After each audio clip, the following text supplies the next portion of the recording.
Well, joining us now on the show is Vijay Bhambwani, who is the author and CEO of VSPLindia.com. Good morning, Vijay. We'd like to know the Nifty range that you are mapping. When the market outlook is concerned, yesterday we saw a gap up open in the Nifty again, which tells you that the bulls are clearly tightening their grip on the markets. Although gap up opens are indicative of a little bit of volatility ahead, and individual where intraday pivot levels are concerned, the Nifty bullish pivot for the spot section will be at 6,000 levels. As long as the bulls manage to keep the Nifty trading above this level, the primary target will be 6,015 and the secondary target will be 6,045.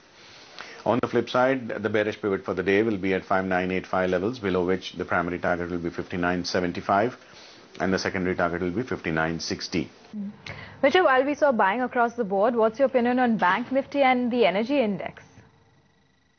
Where the Bank Nifty is concerned, yesterday I spoke about the 12,875 odd levels remaining a resistance for the coming one or two trading sessions. And I think the kind of activity one saw in the composite stocks, where there have been very narrow ranges in most of the bank stocks, which tells you that the Bank Nifty might just go up a tad before it starts witnessing some amount of bull unwinding.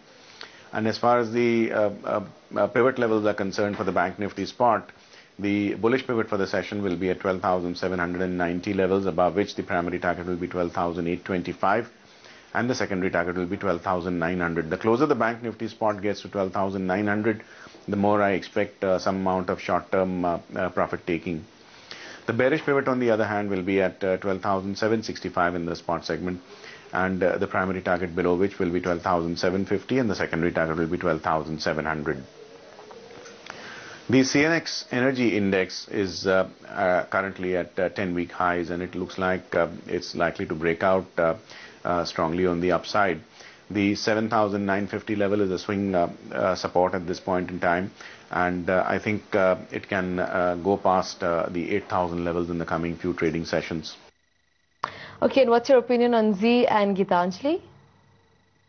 Zee Entertainment is at a lifetime high and it's showing signs of strength. As long as it stays above the 225 levels intraday basis, I think a fair probability exists that the bulls might just take it up to 236 levels on an intraday basis. Gitanjali is also showing extreme amount of strength as it's trading at lifetime highs, but it's getting into a near overbought situation on the short-term charts, and the 625 to 640 band might just see profit taking coming in.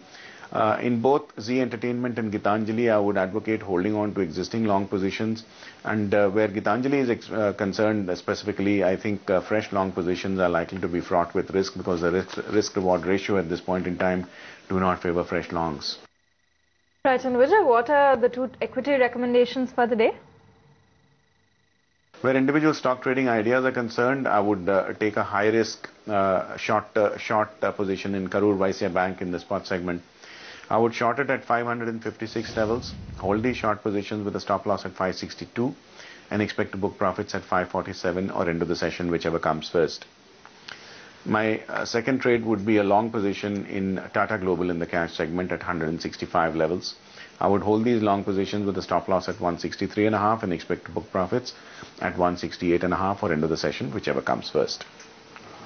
In the future space, I would like to venture out small long positions in the January futures of Bajaj Auto at 2,210 levels. I would hold these long positions with a stop loss at 2,194 and I would expect to book profits at 2,232 or end of the session, whichever comes first. Alright, and what are your thoughts on the dollar versus rupee ratio? Where the outlook on the rupee is concerned, the USDINR on the NSE currency derivative segment has a bullish pivot at 54.65. As long as it maintains above this level, the primary target will be 54.75 and a secondary target of 54.95. On the flip side, should it stay below the bearish pivot at 54.55 in the January futures series, the primary target will be 54.40 and a secondary target of 54.25 level.